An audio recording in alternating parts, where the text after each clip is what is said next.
Bueno, buenas tardes. Nobleza obliga. Quiero agradecer a todos los que están tras de este esfuerzo de conversar, charlar sobre esta cuestión tan relevante, tan importante, que yo tomo conocimiento a partir de la visita de Santiago a la facultad. Creo que fue el 4 de julio, porque estaba tratando de hacer memoria cuando venía para acá.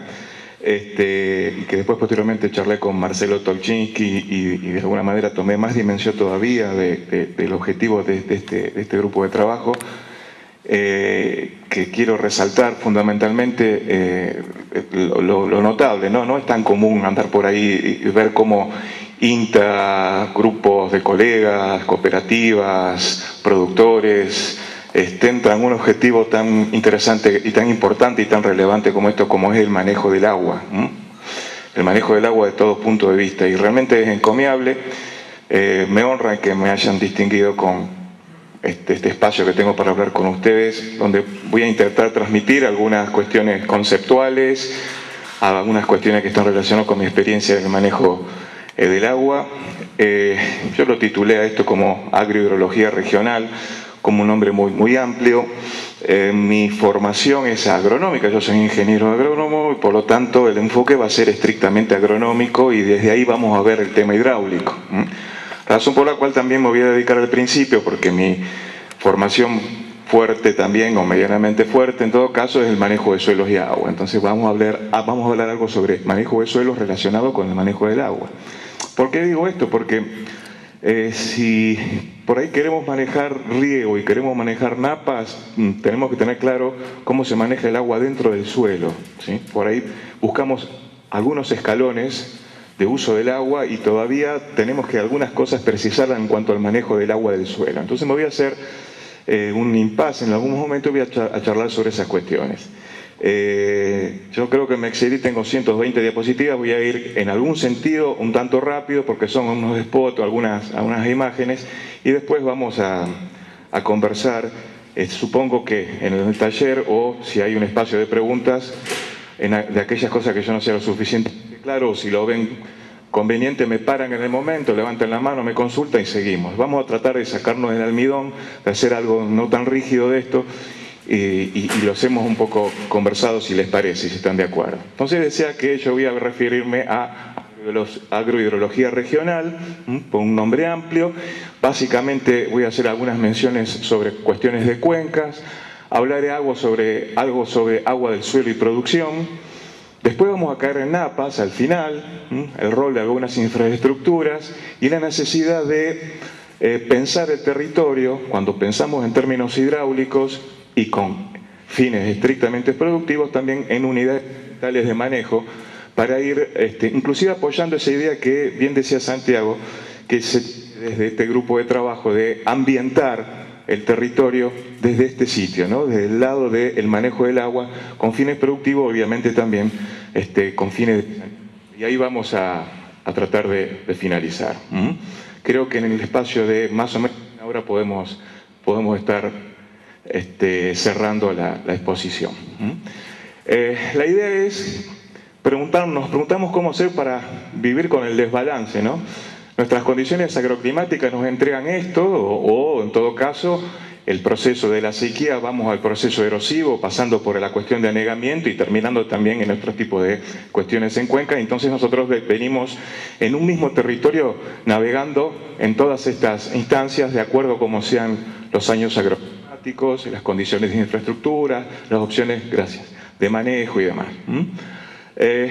Decir que nosotros estamos, como personas en un notable ciclo hidrológico. ¿Qué significa? Esto es una maquinaria hidráulica donde nosotros que estamos acá abajo somos partícipes de ellas y intervenimos en algunos puntos. A veces las ponemos a nuestro favor, a veces las ponemos en contra, ¿sí? De acuerdo al grado de intervención que hacemos como seres humanos, pero esto es formidable, el ciclo del agua. Y estamos paraditos por ahí tratando de hacer algún tipo de manejo, tratando de poner el agua a nuestro servicio para poder sacar algún tipo de beneficio, desde la renta productiva, algún tipo de beneficio, obviamente, de la captura de agua para consumo, agua potable para consumo, etc. Pero nos están pasando cosas en el territorio. Fíjense que en las últimas décadas, por caso, yo solamente referencié algunas, hay más, obviamente, hacia atrás, pero venimos alternando años niños y años niñas. Estos son los megaeventos más importantes. Niño, y cuando es niño sabemos que por acá no llueve y de alguna forma las temperaturas tienden a ser un tanto más cálidas, y por acá, en los años niñas, en nuestra zona, tienden a ser un tanto más decrementales, o sea, decremento de temperaturas, de precipitaciones, y también algo de temperatura, y los últimos niños fueron estos. Todos estos eventos que se fueron dando en la región pampeana, en los últimos 42 años tuvimos algo más como entre 14 y 15 reconocidos como megaeventos niños y niñas, nos están posicionando frente al territorio de una manera cada vez más diferencial, porque eso lo vamos a charlar en otras diapositivas, porque el clima nos está proponiendo escenarios cada vez más cambiantes.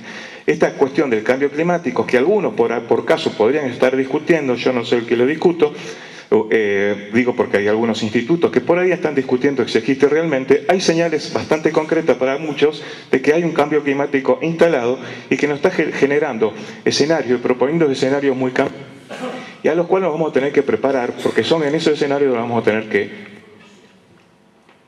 Fíjense lo que dice esta conferencia internacional que se hizo en el 2009 en Argentina, en Buenos Aires. En los últimos 20 años en la región pampeana se triplicó la frecuencia de lluvias, cerca de 100 milímetros en menos de 48 horas. ¿Qué significa eso? Que llueve mucho en poco tiempo. Esas típicas lluvias que se nos están dando, lluvias en celda. Llueve mucho en poco tiempo, y la idea es si tenemos capacidades por acá abajo para poder capturarlas, ¿sí? Esas lluvias sumamente intensas, cercanas a los 100 milímetros y que se han triplicado en los últimos 20 años. O sea, hay una propuesta de escenario diferente. La idea es si estamos preparados para poder hacer uso de aquello que no llueve más en todo caso, y de alguna forma cómo manejamos los excedentes. Tal vez no se vea bien, pero le cuento de acá. Esta es la provincia de Santa Fe con las líneas de ISODIETA, que son las líneas que marcan los puntos donde llueve más o menos lo mismo, ¿sí? Acá en la izquierda es el mapa de 1940 a 1970. Esta es la curva de 1100 milímetros, esta es la curva de 1000, de 900, y acá en la punta de la bota de 800 milímetros.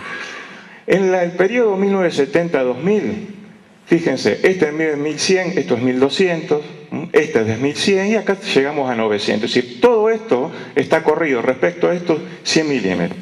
Ah, bueno, son 100 milímetros, no mucho. 100 milímetros es una barbaridad.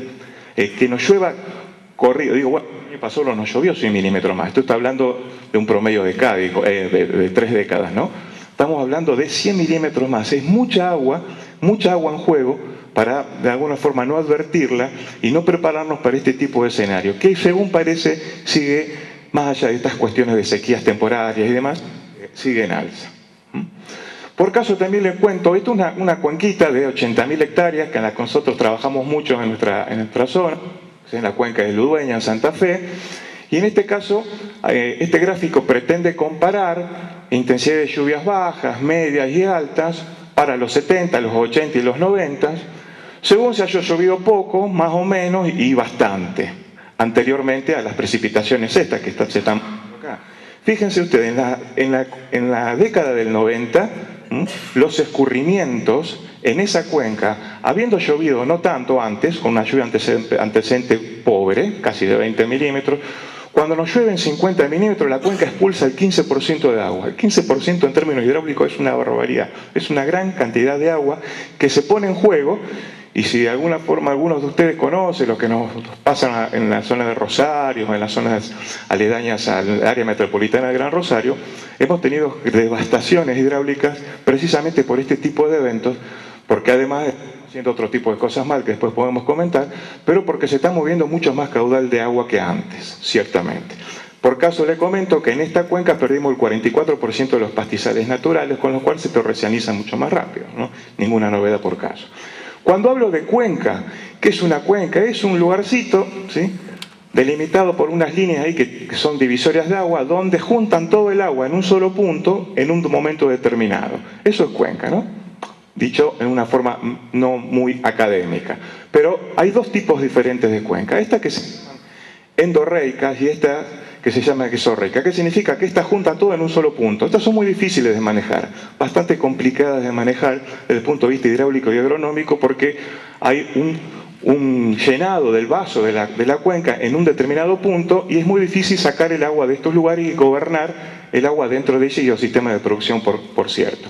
Y las otras, las exorreicas, que son cuencas que expulsan el agua fuera de sí a través de algunos escurrimientos especiales, típicos, son más sencillas de manejar, pero de esta hay una amplísima gama en nuestra región. ¿Cómo funcionan estas cuencas? Es como cuando llueve en la cuenca, comienza a llenarse la cuenca, imaginemos una lluvia de 50 milímetros hora, comienza a llenarse la cuenca, comienza a precipitar, después de esa precipitación el agua ingresa al suelo, parte queda en superficie, parte se maneja por los canales, pasa por los badenes, empieza por los canales artificiales a escurrir, aumenta la concentración y en un momento la expulsa, y la expulsa todo rápidamente. La forma en que la expulsa y la forma en que junta y el tiempo que tardó tanto caudal en tanto tiempo en llenarse es una característica propia de la cuenca. ¿Qué significa esto? Hay que estudiar cuenca. Cada sector del territorio de nuestro país tiene que ser estudiado desde el punto de vista de las cuencas, porque no podemos hacer nada en un lotecito de 100 hectáreas, de 200 hectáreas, de 500 hectáreas, y digo lotecito en el marco de una cuenca, si no conocemos cómo se maneja hidráulicamente una cuenca, cómo recibe, cómo expulsa el excedente. Estamos hablando de escurrimiento superficial, por caso, ¿no? Es decir, este es un ejemplo de cómo, a partir de que empieza a llover, todo lo que está acá gris es azul, digamos, es agua, se ordena el agua y comienza a expulsarse por un punto. Yo quiero saber dónde está mi campo, si está acá, acá, acá, cómo juega mi campo en relación al manejo hidráulico superficial, y eso es relevante para ver qué oportunidades tengo para aprovechar agua, poder evacuar excedentes. Pero aquí que nosotros, en nuestro país, lamentablemente, por diversas razones postergamos el enfoque de cuenca. En la provincia de Santa Fe existen muchos comités de cuenca, existen declarados, que funcionan, no son muchos. La cuenca es mucho más que una delimitación de un espacio donde junta agua, sino la cuenca es un espacio donde se puede planificar el uso, acordar y consensuar intereses de infraestructuras, de movimiento del agua, de uso de la tierra, de uso de fitosanitario, etc. Pero esta visión la tenemos un tanto postergada, lamentablemente. Más todavía con estas cuestiones de cómo vamos ocupando los territorios, ¿no? Aparece ahora esta cuestión tan caliente, ¿no?, de los periurbanos, los sectores en derredor de las localidades, que generan esas rispideces y que están generando conflictos desde el punto de vista del mejor uso, el uso racional de los fitosanitarios. La forma en que nosotros ocupamos el territorio y vamos avanzando sobre determinados ambientes también genera, digamos, dificultad desde el punto de vista del manejo hidráulico y de otro tipo de conflictos mucho mayor que el hidráulico en todo caso, cuando viene en relación a esta cuestión que está en discusión, la salud humana.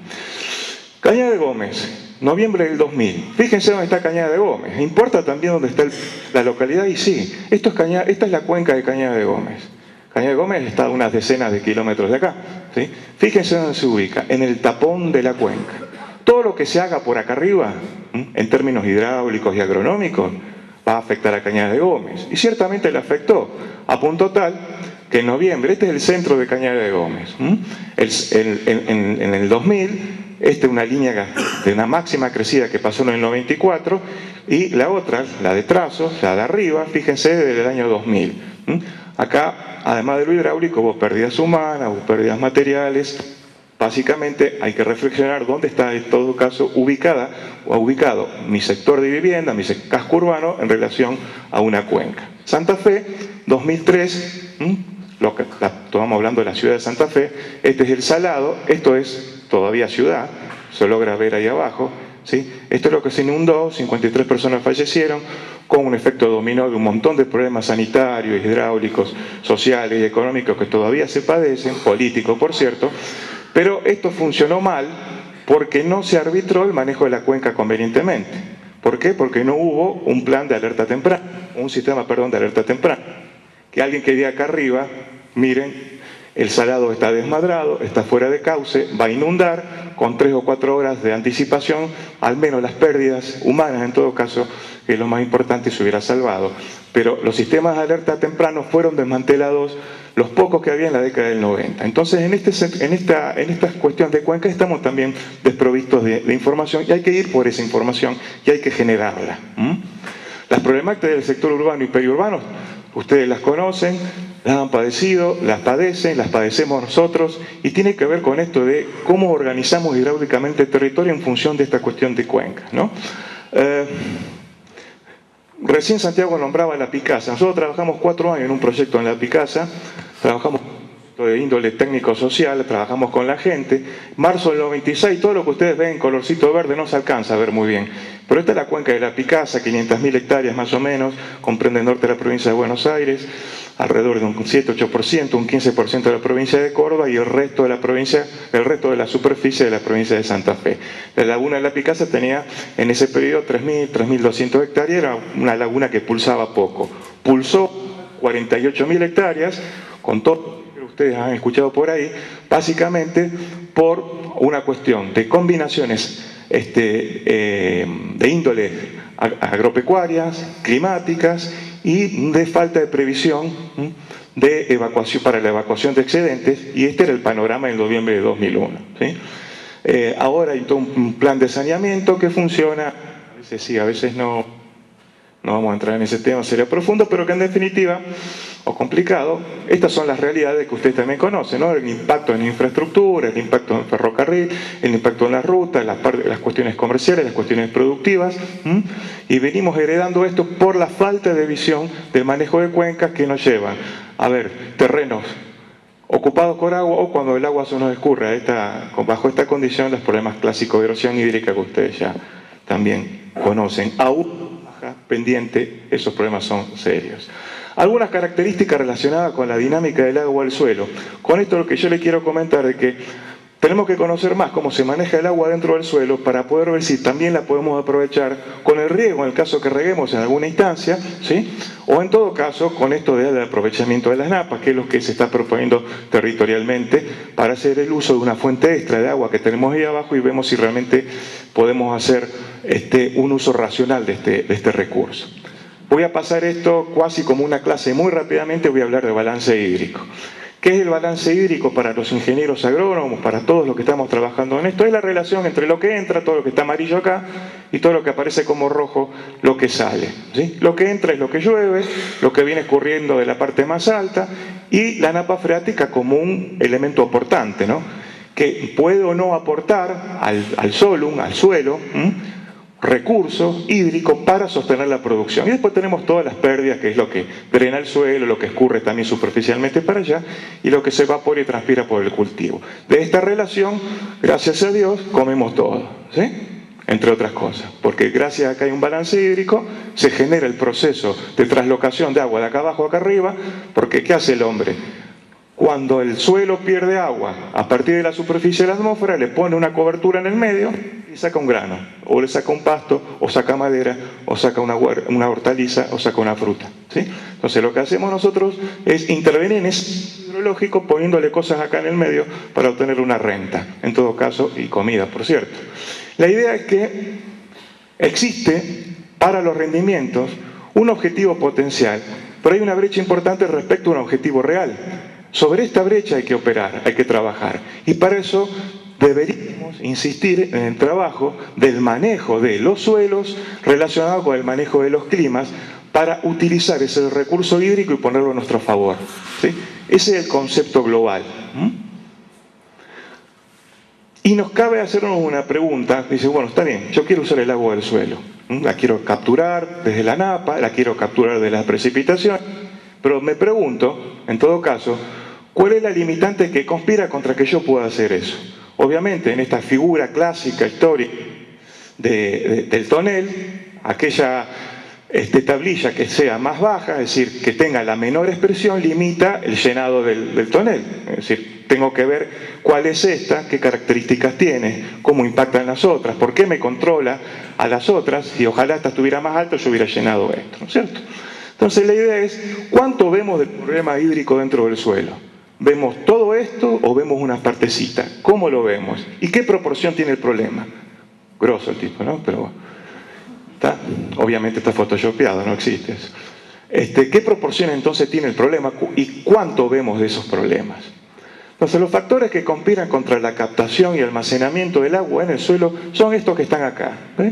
Partimos de dónde estamos ubicados en la cuenca, si nuestros suelos tienen o no cobertura, qué grado de deterioro tienen estos suelos, la intensidad y ocurrencia de las precipitaciones, algo que dije recién, el tipo de intensidad de las pendientes, si las pendientes son bajas, extendidas o son intensas y son cortas, eso tiene mucho que ver respecto a cómo escurre el agua, ¿sí? La longitud de las pendientes, las prácticas de manejo y las obras de infraestructura que después vamos a comentar.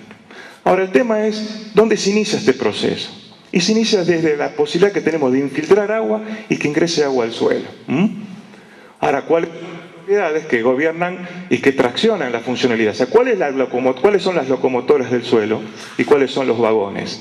¿Sí? Hay algo que son los que traccionan y algo que son los que acompañan. Básicamente hay dos balances.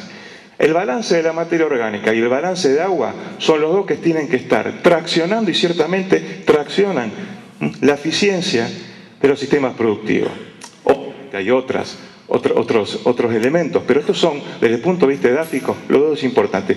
Si yo tengo un saldo positivo de esto, produzco, y produzco mucho y produzco bien en todo caso. El tema es si estamos posicionados en una condición de un saldo favorable o de un saldo desfavorable. La ineficiencia del manejo del agua al suelo es una característica que yo quiero resaltar. Insisto, para aprender a manejar recursos extras, manejemos lo que nos llega de las lluvias y alberguemos ahí abajo aquello que nos hace producir. Básicamente, quiero resaltar un dato importante que es la estructura. ¿Sí? Acá hay una estructura mala, regular y muy buena. ¿Sí?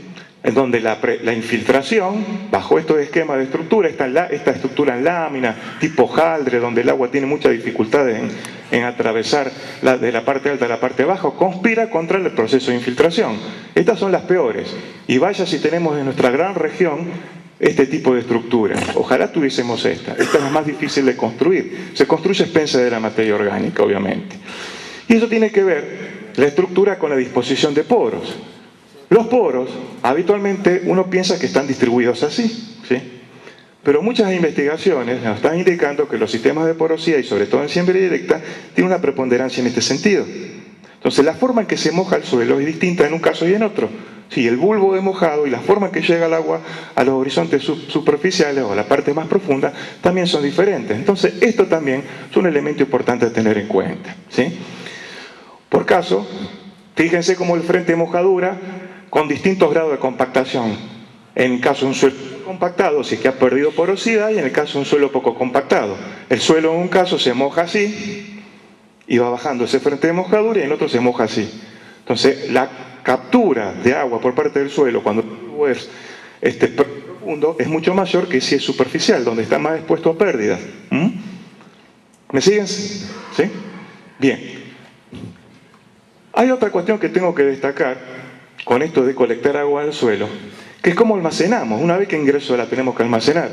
Nuestros cielos tienen unas características, al menos los regionales, van cambiando de acuerdo a la zona que nos movamos, estas características. En los primeros centímetros, y hablamos de 20, 25, por ahí estamos hablando de un espesor no muy profundo, podemos albergar alrededor de 2 milímetros de agua por centímetro. ¿Sí? Juntamos 2 milímetros de agua en un centímetro. Cuando lo vamos abajo, ¿sí? Esos horizontes de tierra agreda, tierra colorada, estamos prácticamente en 1 milímetro por centímetro. O sea, tenemos mayor capacidad de captura acá. El tema es que esto no es muy profundo. Este es el tacho de agua del suelo. Nosotros tenemos que llegar con las raíces acá. Si lo tenemos compactado, si no tenemos poros y demás, no podemos llegar a esa fuente de agua. Tampoco, si lo tenemos en malas condiciones, el agua desde abajo de las napas no va a poder impregnar el perfil. Entonces, por eso resalto esta cuestión. Ahora, hay menos capacidad para almacenar agua, menos dinero. ¿Y por qué? Supongamos que, como venimos diciendo, yo debo llegar con las raíces hacia las fuentes de agua que están acá abajo, que son esos sectores donde puedo albergar, sobre todo sectores con arcilla, cuando la arcilla contiene y retiene el agua. Supongamos que en todo caso, estoy perdiendo por diversas razones de manejo, por deterioro, entre un 20 o 25% de la capacidad de almacenar agua. Eso presenta para los suelos regionales algo así como 80-90 milímetros de agua. Por el factor de conversión, por la conversión milímetro de agua, kilo de maíz, kilo de soja, kilo de trigo, estos son los kilos que estoy perdiendo para los 3 cultivos, estas 2 gramíneas y esta soja en la zona. Yo me estoy dando un lujo demasiado grande, porque en definitiva en plata es más o menos esto, si por perder esto. Entonces me estoy planteando si ciertamente estoy haciendo un buen negocio respecto al manejo del agua. ¿Se entiende? Ahora, importa diagnosticar entonces, saber qué es lo que tengo ahí abajo para ver si puedo aprovechar ese agua que me viene de la lluvia y hasta que puedo meterla dentro del suelo desde las napas, por caso. Entonces, importa diagnosticar. ¿Y por qué le pongo lácteo perdido? Porque hemos perdido esa capacidad de diagnosticar. No diagnosticamos tanto, no tomamos muchas decisiones sin un diagnóstico en general. El diagnóstico es más químico, a ver, nitrógeno, fósforo, pH, materia orgánica, y con eso vamos a la guerra. Realmente nos están faltando algunas otras informaciones que tienen que ver con las cosas que están pasando ahí abajo, ¿sí? Uno puede saber, bueno, puedo analizar el estado. Con la consabiedad PAL hago un pozo y analizo si tengo un colega, un ingeniero agrónomo, un técnico agrónomo, si he aprendido, me he capacitado, o puedo tener una idea indirecta a partir de los mapas de rendimiento, además un estado muy indirecto de cuál es el estado de mi suelo, bastante indirecto. Pero es como que si yo me sentara en el auto y conozco cuál es el estado general, cómo está de chapa, cómo está el motor en general, si lo estoy mirando, puedo llegar a ver su estado estético y demás, pero no sé cómo funciona, o sea, me está faltando lo funcional. Nosotros los agrónomos usamos un recurso que es el perfil cultural, que es un recurso donde se mira abajo y se observan que hay un mundo ahí abajo que gobierna el funcionamiento del suelo. Si yo uno el estado y la funcionalidad, tengo una idea diagnóstica de dónde estoy parado y qué tipo de suelo tengo y cómo funciona y cuáles son sus requerimientos, ¿sí? Entonces, el suelo es más allá de los análisis químicos. Además de los análisis químicos hay que complementar con medidas físicas, con medidas in situ, analizar sus características. Acá en Cienna hay un proyecto agronómico que se pretende articular con la cuestión de manejo de napas, hidráulica y demás, y esto tiene que formar parte de ese proyecto desde mi humilde visión. Fíjense, un aumento de la compactación, por caso, siguiendo con una problemática que es muy común en la región, un aumento de la compactación alrededor del 15% de una capa del suelo respecto a las superiores y la de abajo hasta 15% más compacta, reduce maíz alrededor del 50% de la velocidad de expansión de las raíces. O sea que venía una velocidad, encuentra una capa compactada un 15% mayor que el tomate, baja más lento. Y eso tiene mucha importancia respecto a cómo llega la captura del agua. Y fíjense que la velocidad de profundización de raíces para los cultivos también es diferente según sea uno u otro, que no todos profundizan de la misma manera. ¿Y qué pasa? Y me lleva más tiempo llegar a explorar más volumen de suelo. Se tarda para alcanzar la fuente de agua, tengo menos captación de nutrientes, por cierto, y un impacto en la productividad. No puedo darme ese lujo, tengo que ir a ver entonces desde el punto de vista diagnóstico qué es lo que pasa. Raíces llegando al agua en el caso del maíz. Fíjense, esta es la cantidad de agua que colecta un suelo, se llama serie ramalla, un suelo con mucha arcilla y profunda, un bloque de arcilla muy muy grande, un serie pergamino que tenga menos arcilla que acá y inclusive está un poquito más arriba, y un serie jurín que colecta menos agua, ¿sí? Y que tiene menos arcilla y está más arriba. Entonces, ¿cuál es mi suelo? ¿Se asemeja más a este, un poco más a este, esto lo tengo más arriba, colecto más agua, puedo meter más agua en el suelo? ¿En qué términos? ¿Sí? Si estamos diciendo que 1 milímetro de agua se colecta por centímetro allá en la parte esta de arcilla y acá prácticamente 2 milímetros, 1.8, depende del tipo de suelo. Pero entonces tenemos alteraciones funcionales de los suelos que nosotros vamos realizando con nuestro manejo, al punto tal que en Argentina, con fuentes INTA, hace que pensemos que tenemos el 50% de estos suelos con distintos estados de degradación. Presenta distintos estados de degradación y eso tenemos que monitorearlo, diagnosticarlo y saber dónde estamos parados, porque la degradación de los suelos impacta negativamente sobre la estructura y produce problemas hídricos. El agua que no ingresa al suelo anega y si tiene pendiente escurre y si no inunda, porque no hay forma en que el agua ingrese al suelo, ¿sí? Suelo de la derecha, un suelo en buena condición; suelo de la izquierda, un suelo en mala condición de degradación, el peor el de la izquierda, el mejor el de la derecha. Esta es una prueba de ingreso de agua dentro del suelo a una misma presión y se ve claramente una vez que ingresa el agua ingresa por los poros, presión que tiene entre los poros, hace estallar el suelo y lo que nos queda es un bloque de sedimento, mientras que este suelo que está bien tratado tiene mucha mejor condición, obviamente. Esto es lo que nos pasa cuando los suelos no están bien manejados, ¿sí? La forma en que tenemos de llegar con agua dentro del terrón del suelo es muy pobre si no está bien estructurado. Dos balances, el balance de agua y el balance de materia orgánica. Porque además nos genera sedimento, y el sedimento viaja con el agua, entonces tapa alcantarilla, tapa badenes, tapa represa, nos genera problemas de infraestructura y demás. ¿Por qué? Porque hay dos tipos de caudales que se arman cuando se produce una lluvia. Un caudal líquido y también un caudal sólido, que es el que viaja montado en el agua. Cuando el agua, obviamente, todos sabemos, cuando el agua detiene su velocidad o la disminuye, precipita, o sea, empezamos a llenarnos las estructuras con un caudal sólido. Y esto es mucho y está en un lugar donde no nos conviene que esté, obviamente. Menciones sobre el uso productivo del agua. Variables que relacionan el manejo del agua al suelo, yo las pasé bastante rápido, pero son estas. Fíjense que para manejar el agua al suelo tenemos que manejar todas estas variables. Son muchas, pero tenemos que aprender a manejarlo o profundizar el manejo si ya lo estamos haciendo bien. Les cuento, en un trabajo que hicieron unos colegas del INTA en el centro sur de la provincia de Santa Fe, en 4 departamentos, comparando 2001-2002 a 2007-2008 versus 2009-2000. Vamos a detenernos acá. Fíjense qué pasó en esos pocos años respecto a la secuencia de uso. 12 de soja por 2,5 de trigo soja por 1 de maíz. En los mismos departamentos, ¿sí? Y con este monocultivo de soja, llegaron a 850 relevar, sí, 850.000 hectáreas de soja, y fíjense la proporción, 42,5 a 1 a 1,5. ¿Qué nos está mostrando esto? Nos está mostrando el tipo de uso también que tiene que ver con estos procesos que nosotros estamos desarrollando y por ahí no nos están ayudando convenientemente a generar estas condiciones de cobertura, de rugosidad.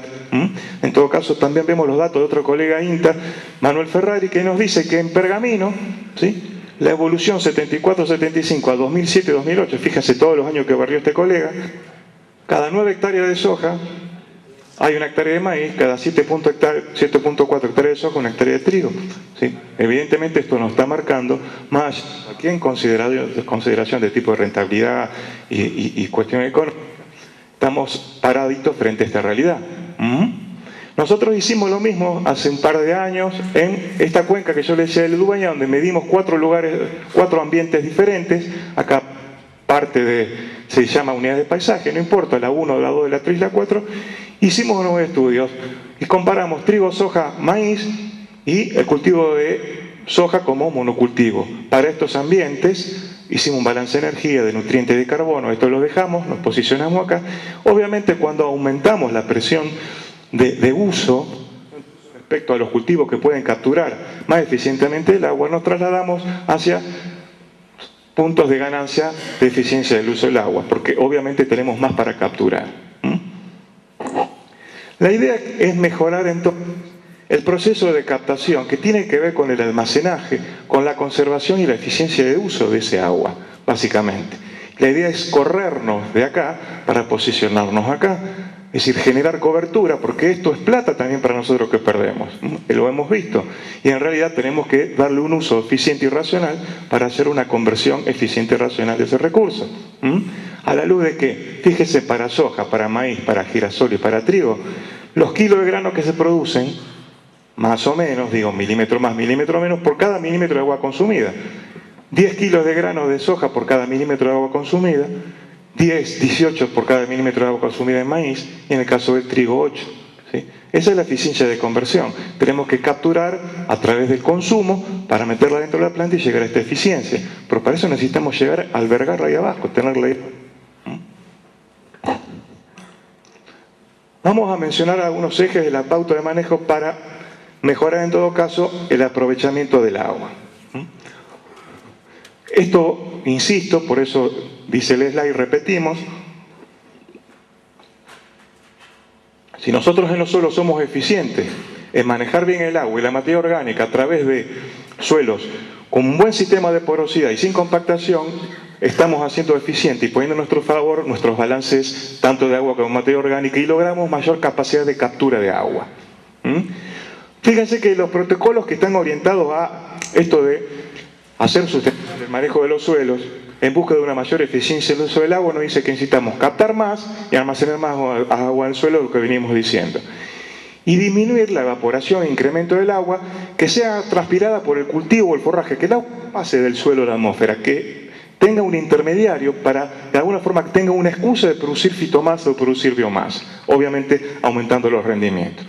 Entonces se contraponen, hay un concepto, mejor dicho, de intensificación de uso, que se usa para rotaciones. El concepto económico de intensificación, ¿qué es? Hago un uso más intenso de los tres factores de producción, tierra, trabajo y capital.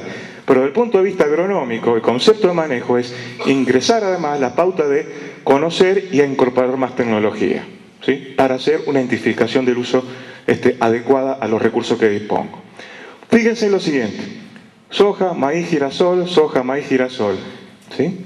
Cultivos estivales, cultivos estivales. Fíjense la cantidad de radiación que nosotros perdemos en el año. Perdemos el 70% de luz solar, en el caso de soja, maíz y girasol, esos jugarismos, y producimos casi con la mitad de agua que nos llueve en el año. Si es como tener una fábrica abierta, la mitad del año sí y la mitad del año no. ¿Sí? Y acá están los factores de conversión, pero eso no viene al caso por ahora, pero sí, evidentemente, tenemos que pensar en que hay que optimizar las rotaciones para hacer un mejor uso de esas reservas que pretendemos. Primero incorporar saludablemente para después, obviamente, usarlas de manera productiva. En todo caso, lo que quiero mostrar acá, hay un factor que inclusive los colegas del grupo manejan en su propuesta, que es un valor que se llama EASY, que es cuántos cultivos yo hago por año. Acá hago soja en otro año, hago maíz, hago 3 cultivos en 3 años, 3 dividido 3, 1, y es una forma de ocupar el territorio menos intensamente que si yo hago 3 cultivos obviamente en 2 años, hago un trigo, soja y un maíz, y esta secuencia intensificada hace que uno ponga entre medio del suelo y la atmósfera un tapiz que lo transforma en producción. En todo caso, esto es un trabajo hecho también en INTA de Entre Ríos, muy interesante, donde se compara el índice de intensificación y la productividad del agua, expresada que en kilos por hectárea que se obtienen por milímetro de agua utilizada. Fíjense, acá no se ve bien, esto es soja. Si soja, como son 2 cultivos en 2 años, 2 dividido 2, 1, entonces estamos puestos acá y se producen algo así de como 3 kilos por hectárea por milímetro de agua consumida. Solamente cambio uno y me voy a maíz. Este salto aumento el grado de productividad de 3 a 5 y obviamente cuando voy usando más cultivos voy corriéndome en este factor de intensificación hasta lograr, en este caso, trigo, soja, cultivo de cobertura como ejemplo, este salto de este punto a este punto, aumentando la cantidad de cultivos y obviamente haciendo algunos reemplazos para mejorar. Fíjense, un nivel de captura de 3 kilos por hectárea por milímetro a un nivel de captura o de conversión en todo caso de 6,5 kilos por hectárea por milímetro de agua incorporada. Evidentemente esto es un elemento también a tener en cuenta si vamos a usar excedentes de agua provenientes de Napa para darle una racionalidad, en todo caso a través del uso a ese agua de más. Ahorita la voy a pasar porque se va a complicar, estuve viendo esta mañana, pero vamos por acá.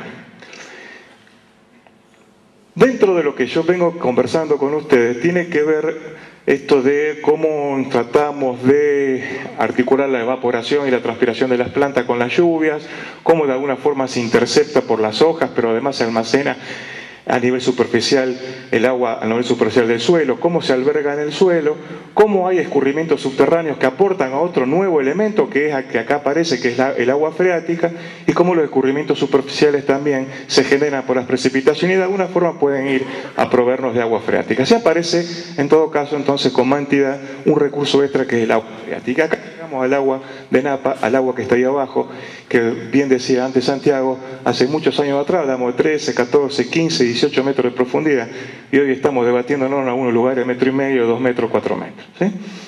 Las napas y sus influencias. Es importante que tengamos en cuenta de qué hablamos cuando hablamos de napas.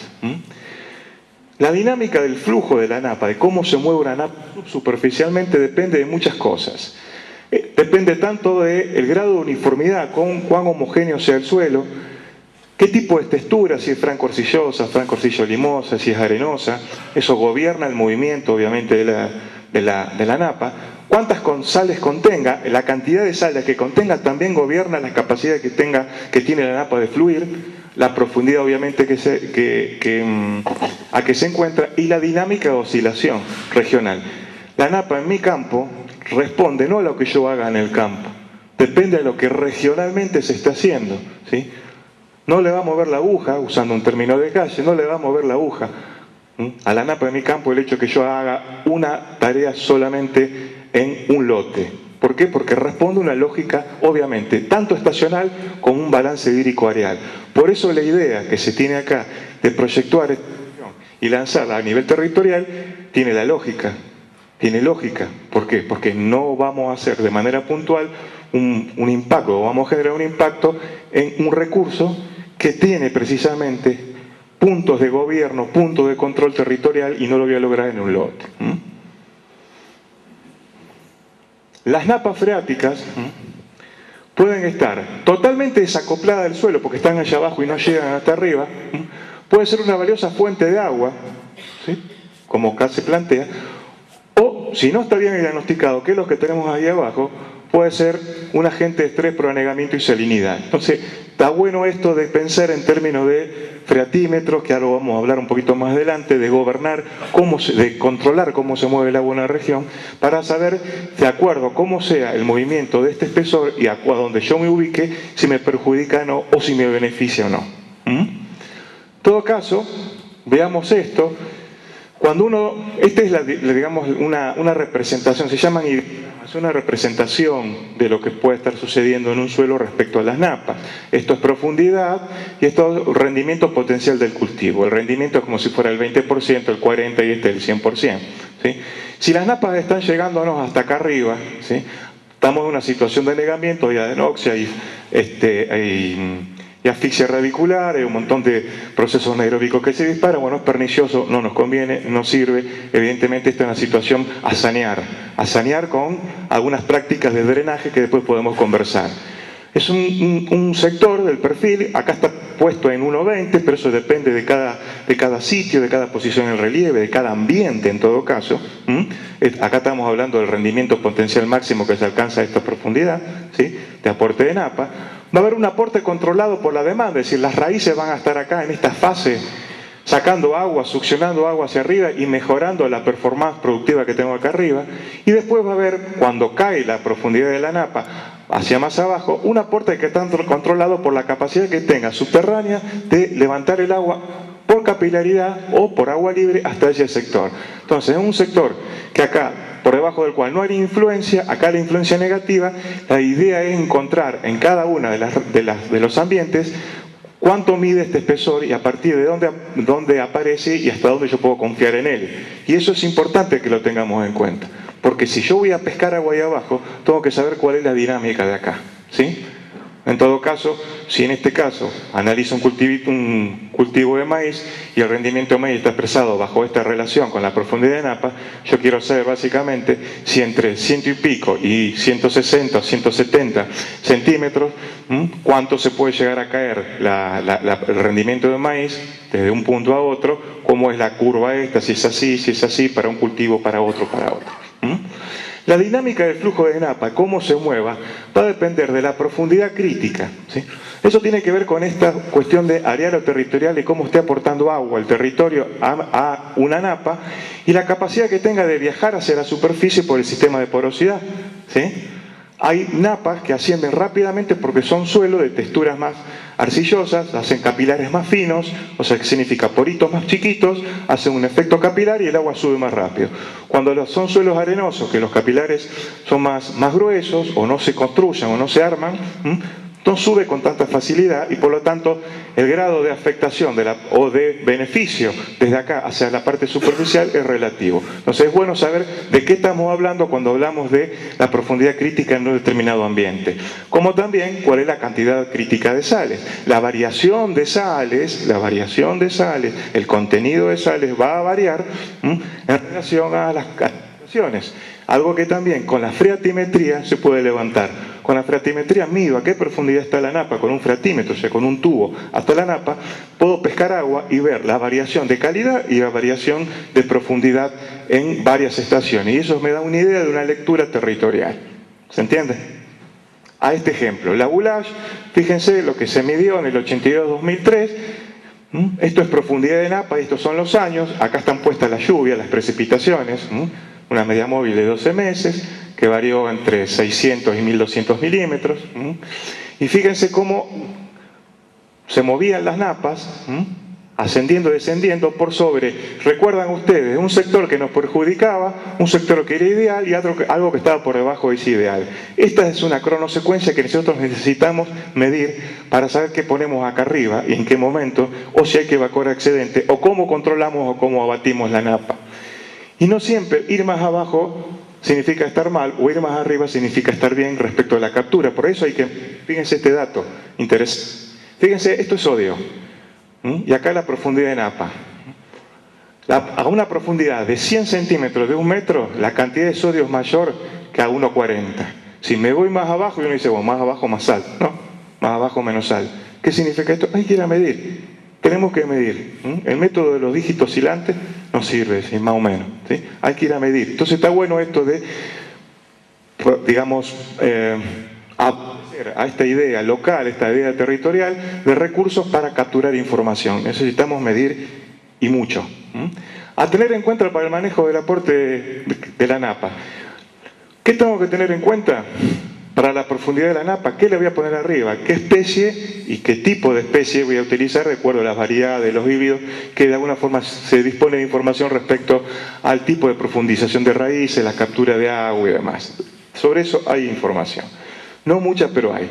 Tengo que tener en cuenta la textura del suelo. Yo decía si era limoso, franco limoso, franco arcilloso, qué carácter es, para de alguna forma ver cómo está armada esa relación rendimiento-profundidad. Voy más hondo y cómo impacta el rendimiento. Eso lo tengo que gestar, lo tengo que empezar a analizar a partir de la textura del suelo.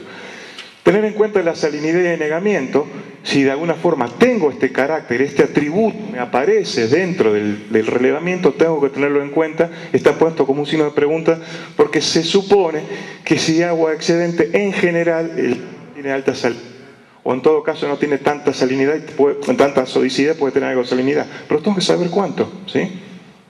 También tengo que entender que si tengo una demanda neta del agua que ejercer, porque tengo más agua libre para poder utilizar, tengo que, digamos, optimizar las prácticas de manejo, altas densidades, fertilización, cultivo de cobertura, doble cultivo. Bueno, esto se arbitra en función de cada situación en particular y en función de aquella cuestión diagnóstica que dijimos importante tener en cuenta.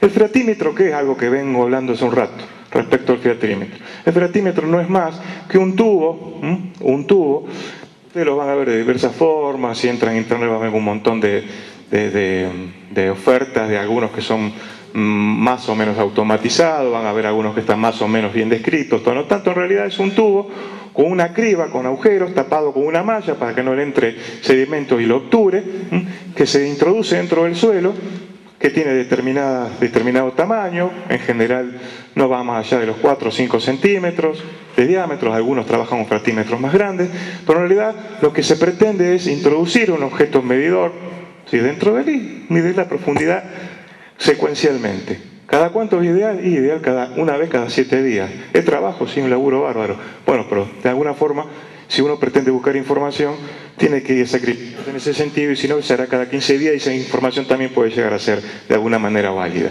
Formatos de trabajo muchos, básicamente lo que se logra es hincar un barreno hasta el sector de trabajo, ranurarlo, y ese sector ranura, y ese PVC, que puede llegar a ser el caño de PVC, se ranura de forma secuencial y inclinada, después se tapa con una malla, puede ponerse un pedregullo en el caso de que de alguna forma quiera hacerse algo más sofisticado, y se construye en determinadas posiciones en el terreno. Los hay algunos automatizados, ¿sí? Los hay algunos automatizados que leen automáticamente la profundidad de la napa, envían una señal al equipo y nos dice a qué profundidad por contacto, ¿no? Porque actúa por una cuestión de potencial eléctrico, y nos dice a qué profundidad se encuentra la napa en ese momento. Y están los caseros, ¿no?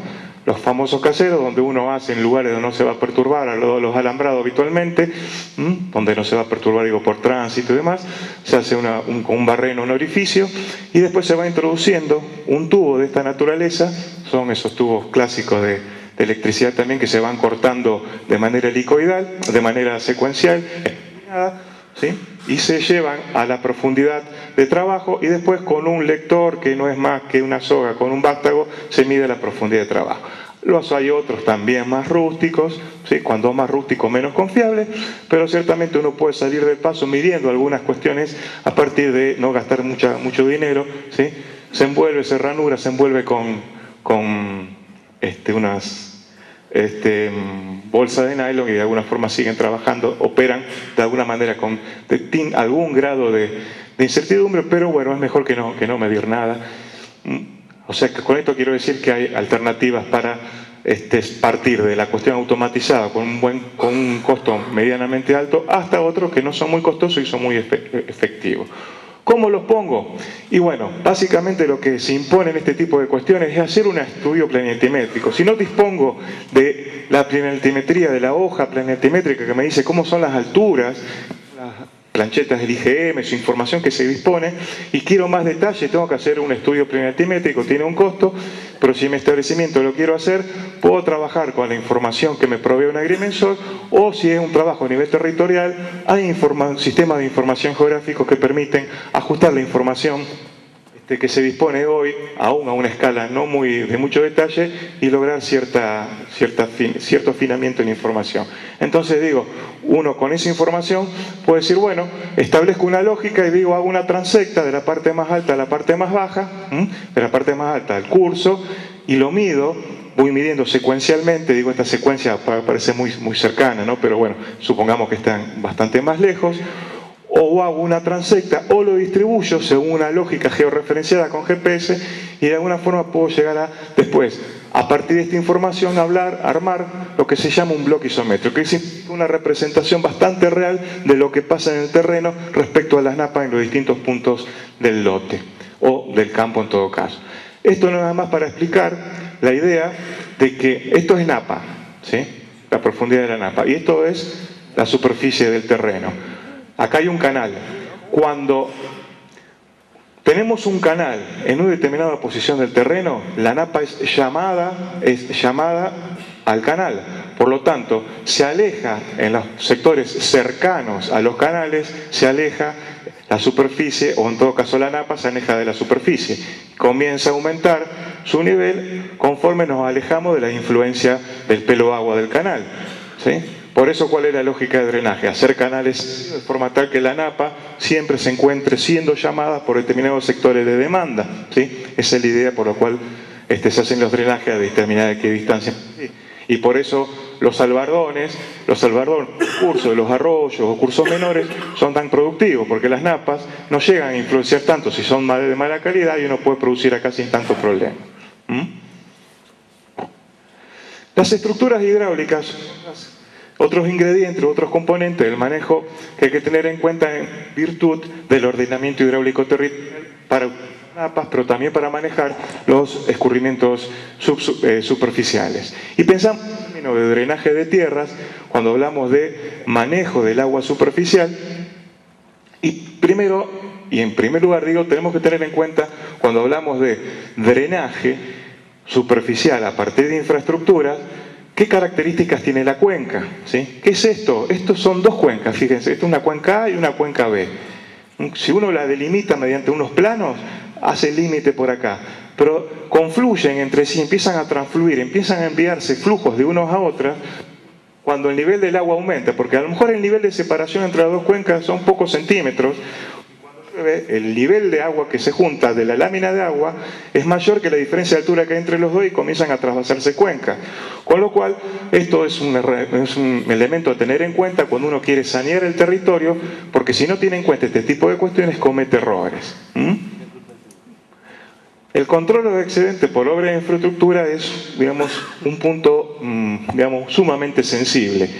Y que obviamente los que están en esto, los ingenieros hidráulicos, los ingenieros civiles y algunos ingenieros agrónomos que trabajan en estas prácticas, arrancan con o necesitan tener información de planialtimétrica, que significa cómo se mueve, cómo es el relieve en determinado sector para poder evacuar los excedentes. Nuevamente, la idea de la planialtimetría, o sea, de las curvas de nivel para poder hacer los canales, ¿sí? Y los canales en sí, o el drenaje superficial, tiene 3 puntos pivot. Un punto pivot que es la captación de agua, otro que es la conducción, y si lo hubiere, sectores de reservorios. Muchas veces cuando manejamos sistemas ambientales muy planos, hay algunos sectores del territorio que van a reservorio o tienen que ir a sacrificio, que actúan como un pulmón, porque uno capta y conduce, pero después no puede reconducir a otros lugares. Entonces, dentro de una lógica hidráulica territorial, hay que tener en cuenta cómo se arbitran estos 3 puntos pivot para poder evacuar excedentes. Si no, es muy difícil trabajar bajo otra lógica, ¿sí? Entonces hablamos de área de expansión, o de reservorio, de conducción y de causamiento de este traslado. Con los formatos que ustedes ya conocen de diseño de canal, ¿sí? Sobre esto hay mucha información, hay muchos colegas y de otras áreas disciplinares que conocen mucho, que tiene que ver cuál es el diseño típico de un canal para poder evacuar excedentes en tiempo y forma, ¿sí? Para que el canal no se me venga en contra o me meta más agua en el campo o no evacúe lo suficiente. La sección de transporte tiene que ser muy bien calculada en el establecimiento para que, obviamente, tampoco me obre como un problema si yo quiero aprovechar agua de abajo. Si yo hago muchos canales, no puedo aprovechar el agua de napa. Entonces hay una articulación entre canales y napa que es estrictamente necesaria tener en cuenta para subir 3 escalones con uno y bajar otros 3 con la otra, ¿sí? Y por eso, perdón, necesito revisar la funcionalidad de todas las obras de arte del área de abajo. Acá se plantea bajo una base de 100 y pico mil hectáreas o 110.000 hectáreas.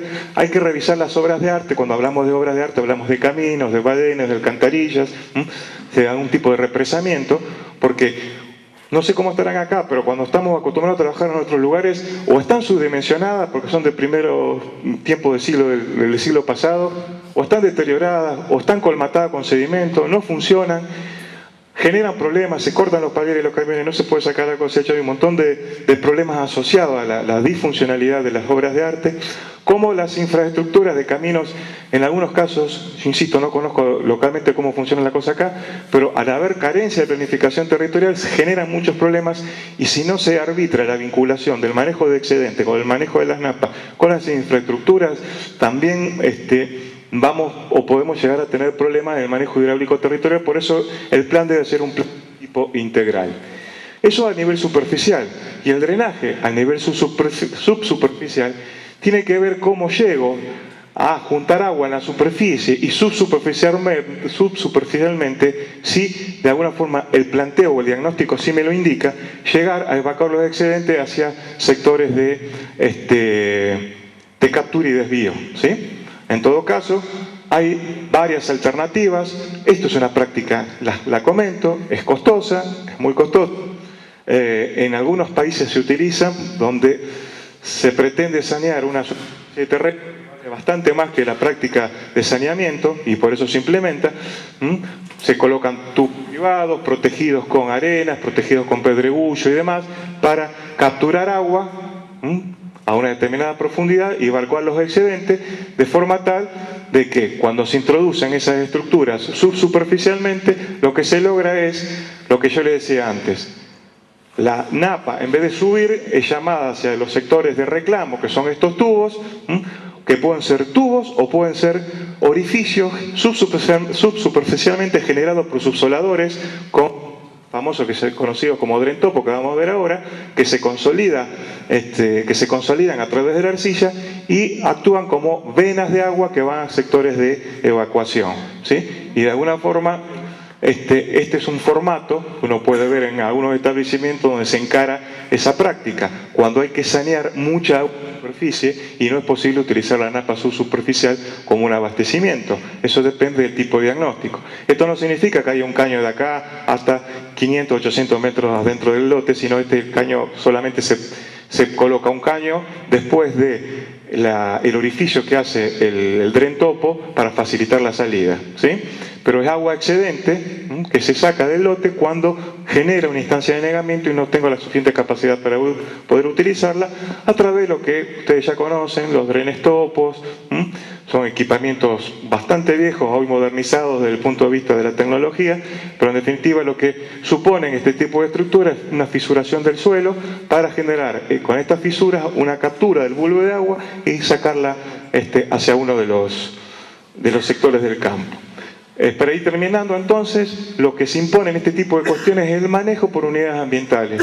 Yo no puedo manejar en mi campo el agua creyendo que es parte, que solamente mi campo tiene una única estructura hidráulica, agronómica, sin pensar que los vecinos o el sector donde yo estoy tiene otra identidad hidráulica y por lo tanto no puedo ir en contra de ella.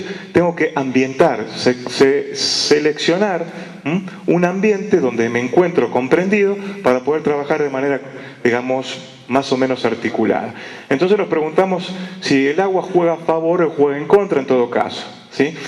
Por caso, mi visión es que tenemos que lograr un equilibrio entre el uso de los cultivos y el uso de los canales, ¿sí? Los cultivos tienen una gran ventaja sobre las napas o con las napas porque ahí tenemos más agua para producir en secano y es un abastecimiento de agua importante para poder impactar el rendimiento de biomasa y de granos, ¿sí? La pregunta es si tenemos suficiente capacidad con los cultivos para bajar las napas. Por otro lado, si analizamos los canales, vemos que los canales nos producen un descenso de las napas. La idea de un canal es precisamente hacer descender las napas, pero también tiene como desventaja desaprovechar las láminas de agua extra para los cultivos. La idea es que hay que balancear los dos enfoques, en algún lugar convendrá uno, en otro convendrá otro, complementarlos, articularlos e integrarlos para mejorar la hidráulica territorial. De acuerdo a donde yo me ubique en esta posición del territorio, ¿sí? Puede ser que yo esté aquí, que esté aquí, que esté aquí, que esté aquí. Tengo que hacer un análisis hidráulico local y hay algunos puntos de partida que la gente del grupo con la gente del INTA están pensando para dar una racionalidad al manejo hidráulico territorial que parte con esto de caracterizar bien los paisajes, ¿sí? Caracterizar bien los suelos, caracterizar bien las napas para poder dar propuestas. Fíjense que si los suelos nos cambian con el paisaje, los suelos los cambian dentro del mismo lote y dentro del mismo suelo nos cambia así y nos cambia así, hay muchos cambios a tener en cuenta para poder tener un único patrón de conducta para manejar nuestros suelos, ¿sí? Porque cuando viajamos de una parte alta a una parte baja, hay muchos cambios y por lo tanto, de acuerdo a donde estemos nosotros, tanto los procesos como las limitantes van a ser diferentes y tenemos que conocer. Tal vez la charla tendría que haber sido conocer para manejar o conocer más y más profundamente para poder manejar. Las condiciones del ambiente determinan la estrategia de manejo. De acuerdo a cómo conozca yo mi ambiente, voy a arbitrar las pautas de manejo de manera tal de generar un menú de prácticas tecnológicas que mejor se ajusten a esa condición. Por eso lo que particularmente entiendo que hay que hacer es enfocar la intervención a partir de la delimitación de unidades ambientales homogéneas que yo le llamo topo-hidroedáfica, que significa que a partir de las características topográficas del relieve, hidráulicas superficiales y subsuperficiales y de suelo, yo pueda ambientar, pueda seleccionar distintos ambientes en el territorio y decir, bueno, el ambiente 1, el ambiente es distinto al 2 por esto, el ambiente 2 es distinto al 4 por esto y respecto al 5, etcétera, etcétera. ¿Por qué?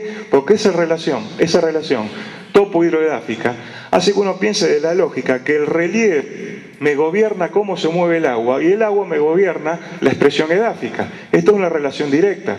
La topo-hidroedáfica la secuencia topo-hidroedáfica es un criterio de división ambiental de área homogénea que entiendo debería implementarse en este tipo de problemáticas. Donde la hoja de ruta para optimizar el uso de agua por ambiente debería ser a mi juicio. Es decir, partir de el relevamiento de información agroclimática, reconocer las características topográficas, valorar la freatimetría, en esto se está trabajando, relevar las condiciones edáficas, también hay información, estudiar el rol de la infraestructura, también dijimos algo sobre eso, identificar los ambientes en función de estos caracteres, de estos atributos ambientales, implementar acciones de reversión y neutralización de limitantes que tienen estos seguramente respecto al agua, y armar las propuestas o construir la propuesta de optimización del uso del agua, ¿sí? Prácticas tecnológicas para estas unidades ambientales existen: el manejo cultivo de cobertura, rotación, el manejo de tapiz natural si hay que revegetar o reemplazarlo, etcétera, fertilización, drenaje, hasta algunas extremas si lo hubiera que afectar a una especie, a algún ambiente para producir otro tipo de cosas, ¿sí? Esto es como, por ejemplo, se logró hace unos años, nosotros trabajamos esta cuenca de cerca de 12.000 hectáreas en Chavás, ambientar o encontrar distintos ambientes en esta cuenca de distintas características. Sugerimos si hiciesen diferentes manejos, ¿sí? ¿Por qué? Porque cada uno de estos ambientes tiene suficiente entidad para ser reconocido como tal y ser manejado. Ustedes www.ordenamientoterritorialcba.com, ingresan a este sitio, tienen un acceso a un sistema de información geográfica online. Esto es Marco Juárez, donde tienen información de caminos, de terreno, de límites, de construcciones, o sea, hay un historial de imágenes, hay algo de información ya sobre el territorio que se dispone, ustedes deben tener otra. Esta información está disponible online. Con esta información y otras tantas que ustedes disponen ya pueden empezar a ambientar, pueden encontrar distintos ambientes hidráulicos o agrohidráulicos y a partir de ahí generar prácticas de manejo, o al menos empezar a discutir prácticas de manejo que mejor de alguna forma... ¿Cómo? La página es ordenamiento territorial cba de Córdoba.com, ¿sí? El diseño entonces de un protocolo para terminar de intervención a nivel regional, ¿qué tiene que tener en cuenta? Las variables de riesgo, de vulnerabilidad de ambiente y grado de exposición, el monitoreo de agua y de suelos. A partir de esto, ustedes también pueden, y con esto último, pueden clasificar las unidades ambientales hidráulicas, ¿sí? Y las prácticas aconsejadas de manejo. Según tengo entendido, la gente del grupo que está trabajando en esto, entre INTA, la gente de los colegas de las cooperativas y productores, están pensando en atacar la problemática desde este enfoque particularmente que acuerdo y recomiendo, pero básicamente empezar a definir unidades ambientales, unidades de ambientes hidrológicos para poder actuar. Y para terminar, yo creo que como corolario debe pensarse el manejo del agua, pero con un criterio de uso racional, ¿sí? Estamos manejando un recurso sumamente estratégico, donde lo que hay que hacer, entiendo, es disminuir el nivel de conflicto entre uso y saneamiento. Aparentemente, cuando uno cae en un lugar a trabajar, siempre están los que dicen, bueno, yo me quiero sacar el agua y yo quiero utilizarla. Mi beneficio, el tema es articular las prácticas, los recursos, las infraestructuras, y para eso se necesitan programas, se necesitan proyectos, gente comprometida y el conocimiento concreto de lo que está pasando en algo que pisamos y muchas veces, sobre el cual hablamos y muchas veces no conocemos mucho, ¿sí? Porque es algo que está encriptado ahí abajo. Para eso tenemos que hacer estratimetría, estudiar los suelos, sacar muestras, hacer análisis. Es el momento. Decimos que hay un cambio climático en ciernes con determinadas señales que nos están diciendo que el escenario climático está cambiando. Va a haber años que nos va a faltar agua, va a haber años que nos va a sobrar. El tema es que nos tome en unos o en otros casos preparados a través de una racionalidad hidráulica o agrohidráulica territorial. Muchas gracias.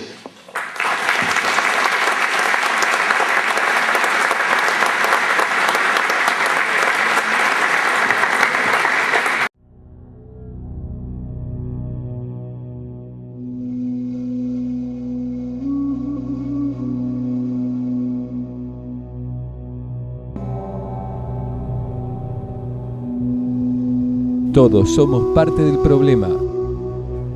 Todos somos parte de la solución. Sumate. Las cooperativas AFA y General Paz, junto al INTA y la Municipalidad de Marco Juárez, se unieron para trabajar en la solución del problema.